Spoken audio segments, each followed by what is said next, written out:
ونلتقي من جديد في حصة جديدة من حصص التحضير بكالوريا 2021، دائما مع حصص الإجابة عن أهم أسئلة الوحدة الخامسة، وهي دور البروتينات في الاتصال العصبي.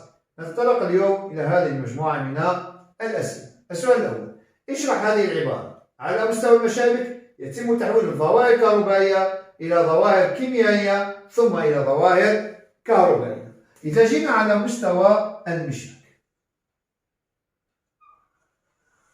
المشبك هو عبارة عن تمفصل، أي فراغ يفصل بين جزء قبل مشبكي وشق مشبكي وجزء بعد مشبكي. في الغشاء بعد مشبكي توجد مستقبلات نوعية للمبلغ الكيميائي بهذا الشكل، وتكون هذه المستقبلات قنوات مغلقة. فتحها يتطلب تثبت مبلغ كيميائي، فتحها يتطلب تثبت مبلغ كيميائي. في الجزء قبل المشبكي يوجد قنوات فولتية للCA-2، وهذا الجزء نسموه كذلك بالزر المشبكي. توجد حويصلات مشبكية مملوءة بالمبلغات الكيميائية. بالنسبة إلى الآن، ماذا يحدث إثر تنبيه فعال؟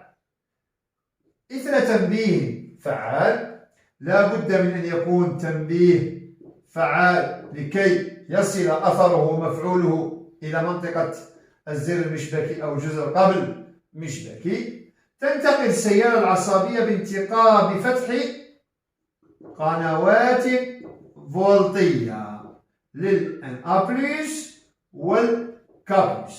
إذا هذه الظواهر الموجودة فيما يخص قنوات فولتية فهي تعتبر ظواهر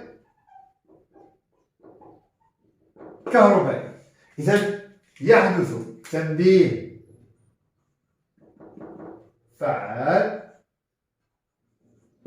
قبل مشبكي يؤدي إلى وصول السيالة العصبية إلى النهاية العصبية أو ما يعرف بمنطقة الزر المشبكي. ماذا يوجد في منطقة الزر المشبكي؟ توجد قنوات فولتية للCA-2. تفتح القنوات الفولتية للCA-2 ما يؤدي إلى تدفق داخلي لهذه الشوارد. إذا هنا شغل يسرى فتح القنوات الفولتية للCA-2. إذا هنا انتهت معطيات الظواهر الكهربائية. إذا تنتهي بفتح آخر قناة فولتية اللي هي الCA-2، وبحسب عدد القنوات الفولتية للCA-2 المفتوحة سيحدث ماذا؟ تركيز CA-2 المتدفق إلى الهيولة قبل مشبكي. فتح القنوات الفولتية وتدفق CA-2 يعتبر محفز أساسي للإطراح الخلوي للمبلغ الكيميائي في الشق المشبكي. وهنا ننتقل من ظواهر كهربائية إلى ظواهر كيميائية.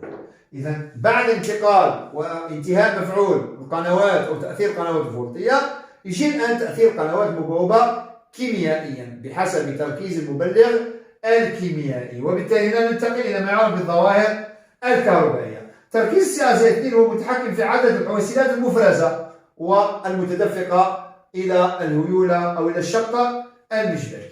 بعد ذلك تركيز CA-2 يعطينا ماذا؟ تركيز المبلغ الكيميائي المفرز وفي الشق المشبكي. بعد ذلك إذا هنا دخلنا فيما يعرف بالظواهر، هنا كملنا مع ظواهر كهربائية، والآن نتحدث على ظواهر كيميائية. مفرز بالشق المشبكي. هنا بحسب تركيز المبلغ الكيميائي يكون عندنا فتح للقنوات، بحيث أن كل جزيئة أو كل قناة لابد من جزيئتين. تفتح القنوات يسمح بتدفق داخلي لشوارد NA+. إذا هنا تركيز المبلغ الكيميائي في الشق المشبكي يحدد عدد القنوات الفولتية قنوات المبوبة كيميائيا للNA+ المفتوحة، وبالتالي يعطيني تركيز الNA+ المتدفق إلى الهيولة بعد مشبكية، ويعطيني ماذا؟ سعة الاستجابة بعد اللي هي PPSE. ومن بعد تبع الآن الصوديوم اللي دخل إذا تجاوز تركيزه عتبة القطعة الابتدائية فتمرر السيالة العصبية بفتح قنوات فولتية. إذا عدنا للقنوات الفولتية من جديد. إذا سعة الاستجابة معناتها فتح القنوات الفولتية بعد مشبكية. إذا بالنسبة لنا الآن انتقلنا من ظواهر كيميائية إلى ظواهر ماذا؟ كهربائية. إذا ولا يقال ظواهر كيميائية، إذا توقف هنا الظواهر الكيميائية، ومن بعد نعاود نرجعوا إلى ظواهر كهربائية. إذا واش نقدر نقول الآن؟ على مستوى المشبك أعلاه يتم الانتقال من ظواهر كهربائية إلى كيميائية ثم إلى كهربائية. ببساطة الشرح يكون كالآتي: على مستوى الجزء القرني المشبكي يتم نقل السيالة العصبية إلى النهاية العصبية بتدخل قنوات فولتية للNA+ والK+، وهذا يعرف بظواهر كهربائية. على مستوى الشق المشبكي تمرر السيالة العصبية بطرح مبلغ أو بحسب تركيز المبلغ الكيميائي في الشق المشبكي، وتعرف بظواهر كيميائية. في الجزء اللي بعد المشبكي إذا بلغت PPSE أو تجاوزت PPSE عتبة القطعة الابتدائية فتحفز القنوات الفولتية البعد مشبكية وتفتح وتمرر السيالة العصبية في الجزء البعد مشبكي، وهنا انتقلنا إلى ظواهر كهربائية. إذا هنا من كهربائية فولتية إلى كيميائية حسب المبلغ، ثم إلى كهربائية فولتية، ثم إلى كهربائية فولتية. خلاص؟ إن هذا بالنسبة للمعطيات. ما الفرق بين المشابك التنبيهية والمشابك التثبيطية؟ سؤال 2. الفرق بسيط. إذا جينا للمشبك وقسمنا هذا الجزء إلى 2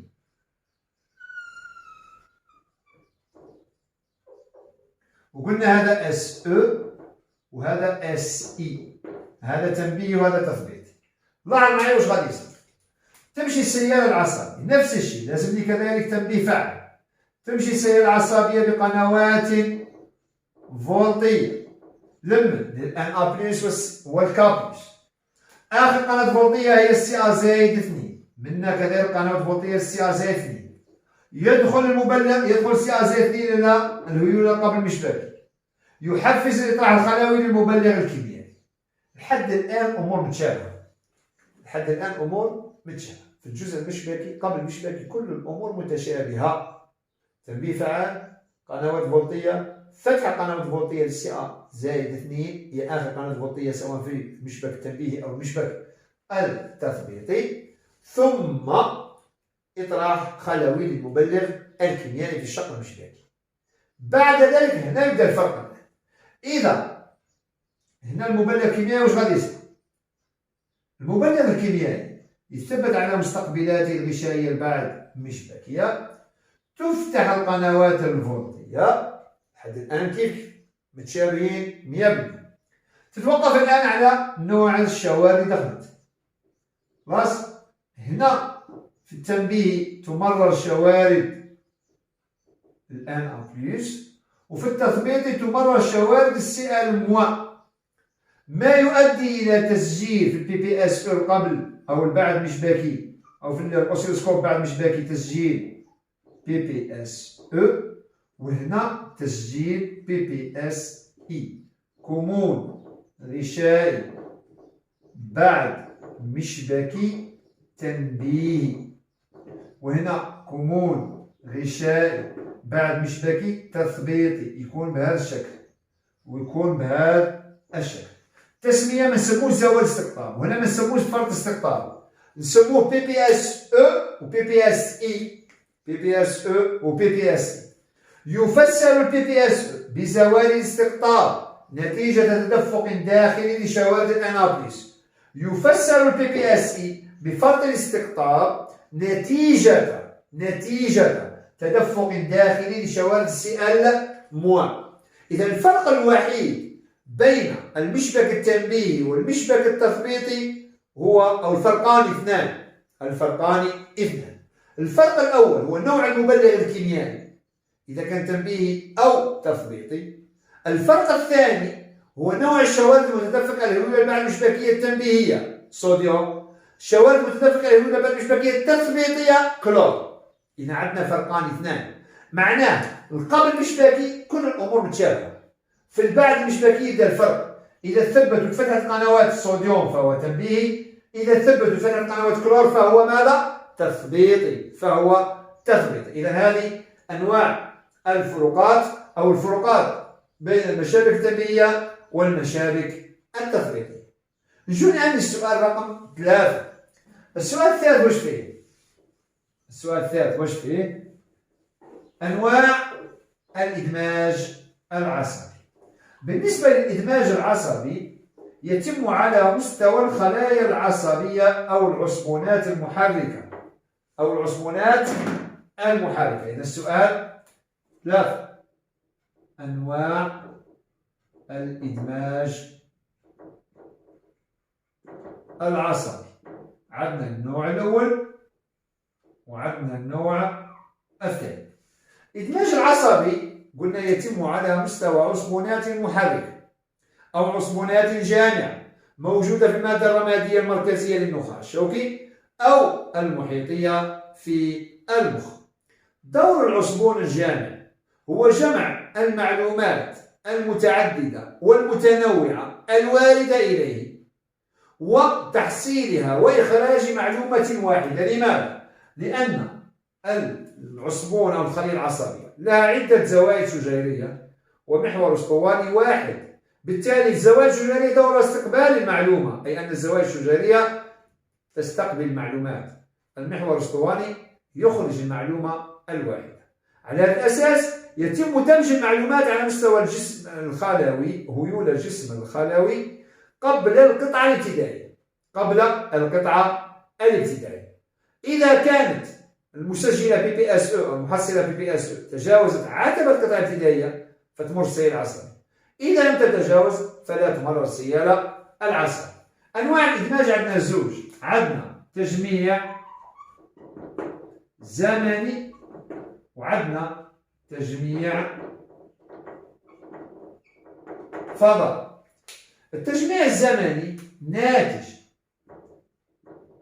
عن وصول عدة تنبيهات، وهنا كذلك ناتج عن وصول عدة تنبيهات، هنا متتالية ومتقاربة في الزمن، هنا في نفس التوقيت. إذا وصول عدة تنبيهات في نفس التوقيت، وصول عدة تنبيهات متتالية ومتقاربة في الزمن. متتالية ومتقاربة في الزمن من نفس العصبون، وهنا من عدة عصبونات من نفس العصبون، هذا اسمه تجميع زمني، وهنا من عدة عصبونات، هذا اسمه تجميع فضائي أو إدماج فضائي أو إدماج جبري. إذا بالنسبة إلى الآن وصول عدة تنبيهات متتالية ومتقاربة بنفس العصفور نسموه تجميع زمني. إذا حدث أن وصلت عدة تنبيهات من عدة عصبونات في نفس التوقيت فالتجميع هنا نسموه تجميع فضائي. إذا هذه أهم أنواع الإدماج، الإدماج الزمني والإدماج الفضائي. السؤال الرابع الآن آلية تأثير المورفين. بالنسبة لنا الآن المورفين هو عبارة عن مهدئ.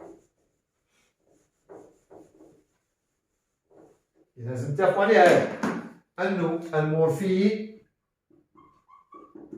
مهدئ ومخفف للألم كذا اصطناعي وليس طبيعي. المورفين يعمل بنفس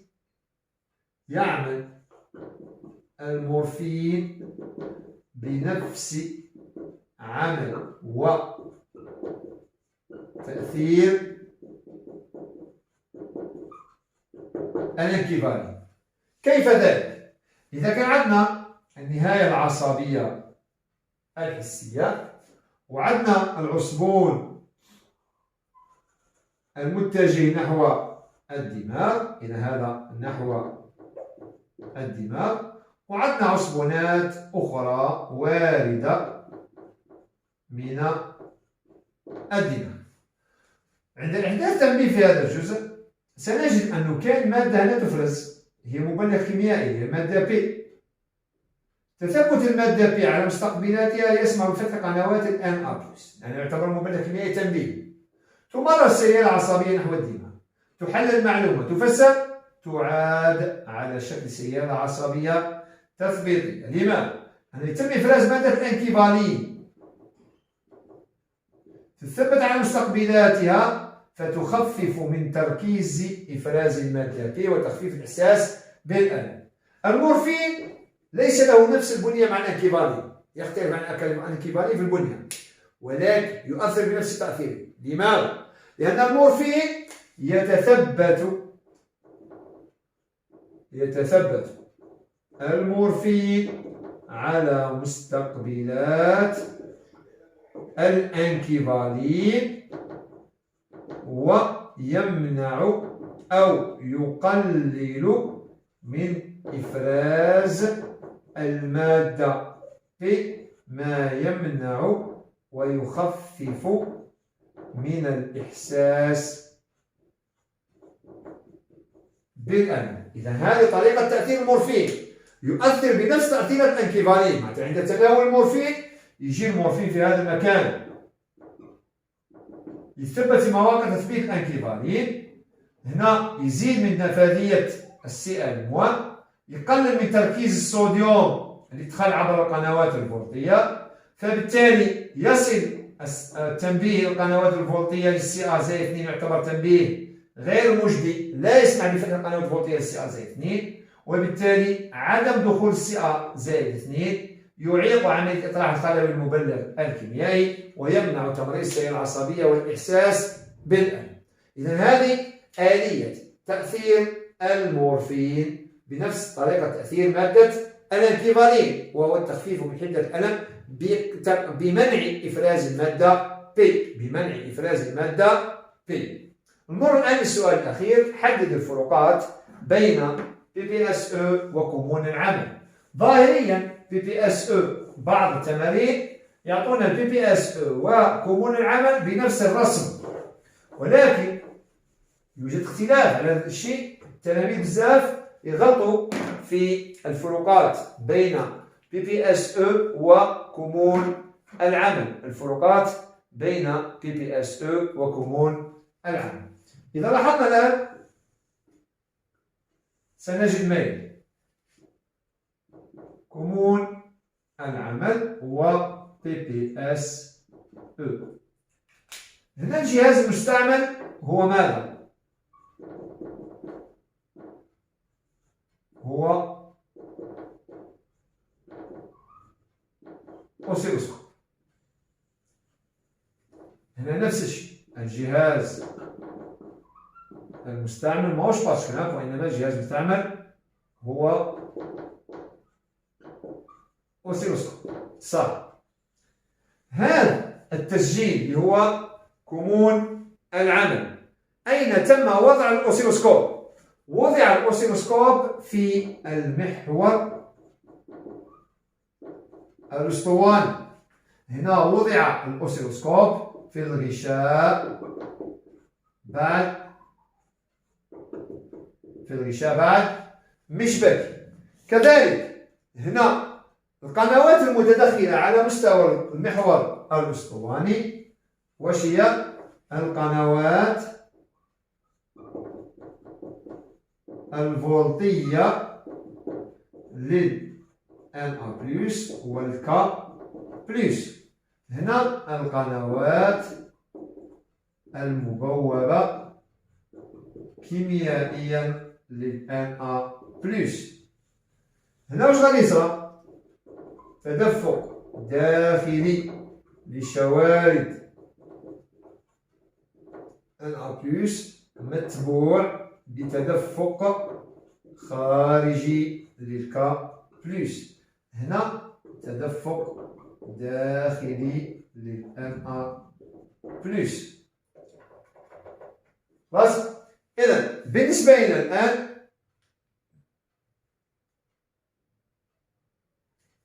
هذا كمون العمل يخضع لقانون الكل أو لا شيء.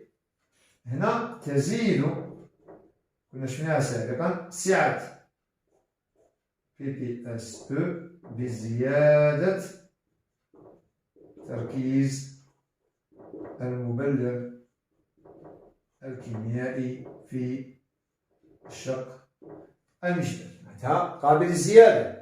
أما كمون العمل فإما يسجل أو لا يسجل وتبقى السعة ثابتة. هنا كمون العمل ينتشر لمسافات بعيدة. هنا كلما بعدت المسافة عن المشبك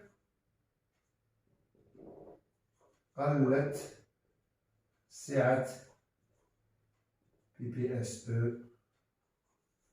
المستشفى. هذا أن كل ما ابتعدنا زاد حجم السائل الهيولي وقل تركيز شوارد ال NA+ الموجودة في الشق المشبكي، ما يقلل من سعة الاستجابة بعد مشبكية. وعلى الأساس أن PPSE لا يستطيع الانتشار لمسافات بعيدة عكس كمون العمل الذي ينتشر لمسافات بعيدة. وبهذه الطريقة ننتهي من هذا أو من حل هذا المجموعة أو من الإجابة عن هذه المجموعة من الأسئلة، ولنا تتم بإذن الله تعالى لدروس البرنامج الخاص بالثالثة علوم تجريبية.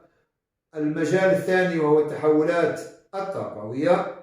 معناها الآن انتظرونا في الدروس المقبلة وفي الحصص المقبلة في دروس حول عملية أو نشاط التركيب الضوئي. وإلى ذلكم الحين استودعكم الله، والسلام عليكم ورحمة الله تعالى وبركاته.